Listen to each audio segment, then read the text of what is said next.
Hey, success. So I've got the Sony 1X CD-ROM working again, and that's pretty cool. So I've got a NeXT CD-ROM for you.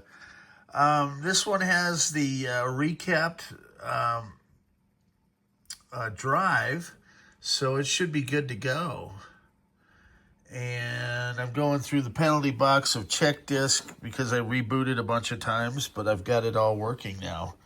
You want to always connect on these CD-ROM drives to the bottom 50-pin Centronics connector. And so stay tuned, more cool stuff to come from the black hole. Yeah, this was the very first CD-ROM drive. NeXT came up with the idea to distribute computer software on CD. So pretty amazing for the day, considering everything was stacks of floppy disks at the time. All right. Have a good day.